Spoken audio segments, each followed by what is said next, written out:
ओम नमो भगवते वासुदेवाय। श्रीमद् भगवद गीता दूसरा अध्याय। संजय ने कहा, हे धृतराष्ट्र। तब श्री कृष्ण व्याकुल चित्त अर्जुन से बोले, हे अर्जुन, अनार्य के सेवन करने योग्य अपेश कारक मोह इस समय तुम्हारे मन में कहाँ से आया? तुम कायर मत बनो, शोभा नहीं देता। तुम हृदय की दुर्बलता को त्याग कर युद्ध के निमित्त खड़े हो जाओ। अर्जुन ने कहा, हे मधुसूदन, मैं रण में पूज्य भीष्म और द्रोणाचार्य के ऊपर बाण प्रहार कर कैसे युद्ध करूं? गुरुजनों को मारकर इनके रक्त से सने भोगों को कैसे भोगूंगा? हम नहीं जानते कि संग्राम में हम दोनों में से कौन जीतेगा। यदि हम जान भी लें तो भी जिनको मार करके हम जीवित रहना नहीं चाहते, वही धृतराष्ट्र के पुत्र हमारे सामने प्रस्तुत है। मैं आपसे पूछता हूँ, जिससे निश्चय करके मेरा भला हो वह मुझे समझाकर कहिए, क्योंकि मैं आपका शिष्य हूँ। मुझे शिक्षा दीजिए। मुझे पृथ्वी का निष्कंटक राज्य मिल जाए और देवताओं का भी आधिपत्य मिल जाए तो भी ऐसा कोई उपाय नहीं दिखता कि जो मेरी इंद्रियों के शोक को दूर करे। हे गोविंद, मैं युद्ध नहीं करूँगा। यह कहकर अर्जुन चुप हो गया। संजय बोला, हे राजन, दोनों सेनाओं के मध्य में खिन्न होकर बैठे अर्जुन से श्री कृष्ण ने ये वचन कहे, हे अर्जुन, जिनके लिए शोक नहीं करना चाहिए तो उनके लिए शोक करता है, और पंडितों के से वचन तो कहता है, परंतु पंडित लोग न मरों का शोक करते हैं न जीवितों का। यह बात असंभव है कि मैं पहले न था, तुम न थे, और ये राजा भी न थे, और इसके बाद नहीं रहेंगे। जैसे देहधारियों की इस देह को लड़कपन, जवानी, बुढ़ापा ये अवस्था होती है, तैसे ही मृत्यु के बाद दूसरी देह की भी होती है। इसलिए पंडित लोग मोह को प्राप्त नहीं होते हैं। हे नरश्रेष्ठ, सुख दुख को समान मानने वाले जिस वीर पुरुष को ये बाह्य पदार्थ क्लेश नहीं देते, वह मोक्ष पाने का अधिकारी है। असत वस्तु का तो अस्तित्व नहीं है और सत्य का अभाव नहीं है। इस प्रकार इन दोनों को ही तत्वज्ञानी पुरुषों ने देखा है। जिससे सारा संसार व्याप्त है, उसको अविनाशी जानो, क्योंकि इस नाश रहित आत्मा का विनाश करने में कोई समर्थ नहीं है। अतएव हे भारत, तुम युद्ध करो। जो पुरुष इस आत्मा को मारने वाला तथा जो मरने वाले मानते हैं, वे दोनों ही ज्ञानी नहीं हैं, क्योंकि यह आत्मा न मरती है न मारती है। आत्मा न कभी जन्मती है और न कभी मृत्यु को प्राप्त होती है। नष्ट होने पर भी वह नाश को प्राप्त नहीं होती। जो पुरुष इस आत्मा को नित्य, अविनाशी, निर्विकार और अजन्मा जानता है, वह किसको घात करावेगा और किसको मारेगा। जिस प्रकार मनुष्य पुराने वस्त्र को फेंककर नए वस्त्र ग्रहण करता है, उसी प्रकार आत्मा पुरानी देह छोड़कर नई देह धारण करती है, और आत्मा को शस्त्र नहीं काट सकते हैं, अग्नि नहीं जला सकती है, जल भिगो नहीं सकता। यह अविनाशी, सर्वव्यापी, स्थिर, अचल और सनातन है। यह इंद्रियों से जानी नहीं जा सकती। यह कल्पना से भी परे है। इसलिए ऐसा जानते हुए तुम्हें शोक करना उचित नहीं। हे महाभाव, यदि तुम इस आत्मा को नित्य जन्म लेने और नित्य मरने वाली मानते हो, तो भी तुमको शोक नहीं करना चाहिए, क्योंकि जो जन्मा उसकी मृत्यु, और जिसकी मृत्यु हुई है उसका जन्म निश्चय है। अतएव जो बात अनिवार्य है उसके लिए सोच करना व्यर्थ है। जन्म लेने से पहले क्या था किसी को मालूम नहीं, फिर मरने के पीछे क्या होगा कोई नहीं जानता। ऐसी दशा में किसी बात का सोच करना क्या तुमको उचित है? इस कारण सब प्राणियों के विषय तुमको सोच करना उचित नहीं है। अपने धर्म को भी सोचकर तुमको घबराना उचित नहीं है, क्योंकि क्षत्रिय को धर्म पूर्वक युद्ध से और कुछ भला करने वाला नहीं है। हे पार्थ, बिना इच्छा किए स्वर्ग का द्वार रूप यह युद्ध तुमको स्वतः प्राप्त हुआ है। ऐसा सुअवसर भाग्यवान क्षत्रियों को ही मिलता है। यदि तुम अपने धर्म के अनुसार इस संग्राम को न करोगे तो अपना धर्म और बड़ाई खो बैठोगे।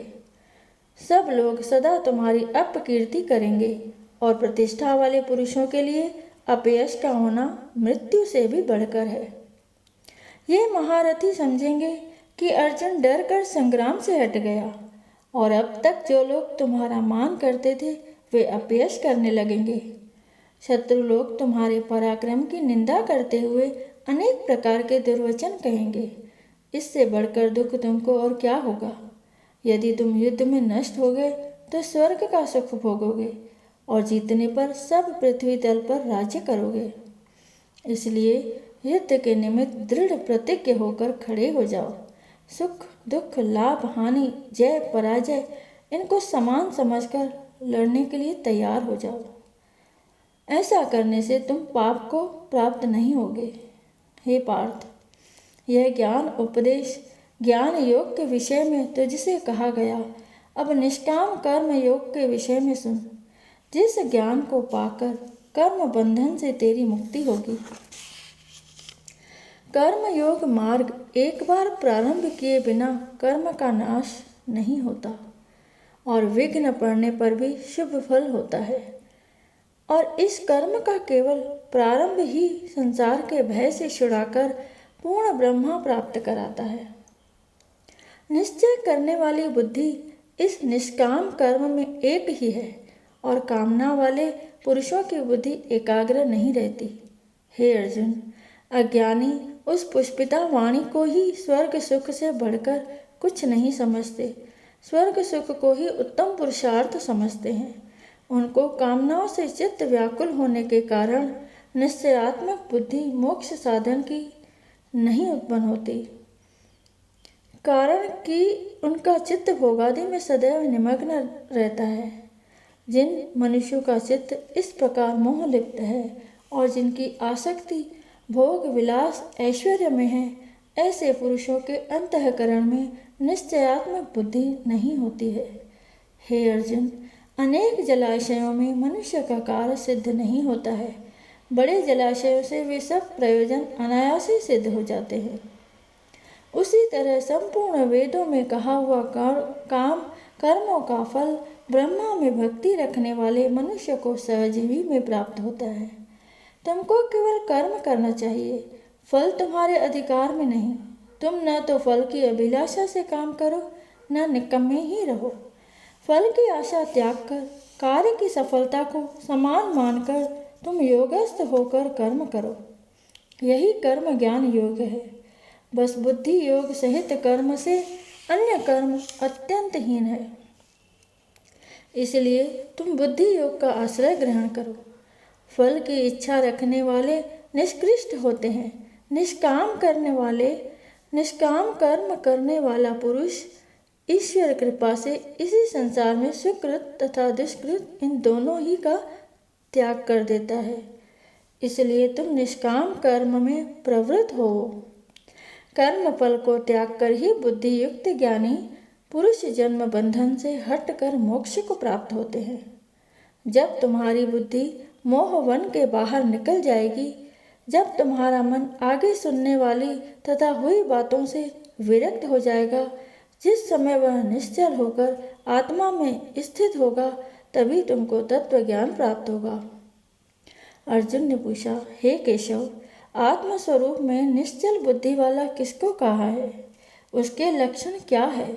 श्री कृष्ण जी बोले, हे अर्जुन, जो महापुरुष मन की सब कामनाओं को त्याग देता है और अपने आप ही में प्रसन्न रहता है, उसको निश्चल बुद्धि कहते हैं।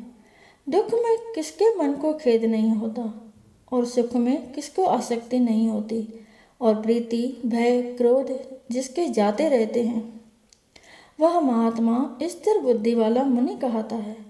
जो शुभ पदार्थ प्राप्त होने से हर्ष नहीं करता, अशुभ से अप्रसन्न नहीं होता, उसी को स्थिर बुद्धि जानना चाहिए। और कछुआ जैसे अपने अंगों को सिकोड़ लेता है, उसी तरह जो पुरुष अपने इंद्रियों को विषयों से हटाता है, उसी की बुद्धि स्थिर जाननी चाहिए। निराहारी पुरुष के विषय घट जाते हैं, परंतु विषयों में उसकी चाह बनी रहती है। पर ब्रह्मा का अनुभव होने पर चाह भी घट जाती है। हे अर्जुन, मोक्ष में प्रत्यक्ष करने वाले विद्वान व्यक्ति को भी प्रबल इंद्रिय बलात्कार से उसके मन को जीत लेती है। इसलिए सब इंद्रियों को विषयों से रोक मेरे विषय तत्पर हो जावे। जिसने इंद्रियों को वश में कर लिया है, उसी की बुद्धि निश्चल है। जो पुरुष विषयों के ध्यान में रहता है, उसकी प्रीति हो जाती है। प्रीति होने से कामना होती है। इच्छा के पूर्ण न होने से क्रोध की उत्पत्ति होती है। क्रोध से अविवेक होता है। अविवेक से स्मरण शक्ति नष्ट हो जाती है। स्मरण शक्ति के नष्ट हो जाने से बुद्धि क्षय होती है। जिसकी बुद्धि का नाश हुआ, वह विनाश को प्राप्त होता है। जो पुरुष राग द्वेष से रहित हो अपने मन को वश में रखता है, वह शांति को प्राप्त होता है। शांति मिलने पर सब दुखों का नाश हो जाता है। प्रसन्न चित्त वाले की बुद्धि निश्चल होती है। जो पुरुष योग युक्त नहीं है, उसकी निश्चल बुद्धि उत्पन्न नहीं होती। ईश्वर में भावना नहीं होती। भावना के न होने से शांति प्राप्त नहीं होती। अशांत को सुख कहाँ से मिलेगा? जैसे वायु नाव को जल में खींच ले जाती है, उसी प्रकार इंद्रियां उस पुरुष की बुद्धि का नाश कर देती हैं। इस कारण हे महाभाव, जिसकी इंद्रियां विषयों से सर्वथा रोक ली गई हैं, उसकी बुद्धि स्थिर है। जो सब प्राणियों की रात है, उसमें संयमी जागता रहता है, और प्राणी मात्र जिस समय जागते हैं, मुनिजनों की वह रात्रि है। जल से भरे समुद्र में और नदियों का जल भरने पर भी वह अपनी मर्यादा पर रहता है। उसी प्रकार जिस पुरुष में इच्छा के रहने पर भी सब विषय भोग प्रवेश नहीं करते हैं, उसी को शांति मिलती है। विषयों की इच्छा करने वाले को शांति नहीं मिलती। जो सब कामनाओं को छोड़कर तथा इच्छा रहित विचरता है, वह शांति को प्राप्त होता है। हे पार्थ, ब्रह्मा स्थिति यही है। ऐसी स्थिति मिल जाने पर प्राणी फिर मोह में नहीं फंसता और अंत समय में निर्वाण ब्रह्मा को प्राप्त होता है। दूसरा अध्याय समाप्त। बोलो श्री कृष्ण भगवान की जय।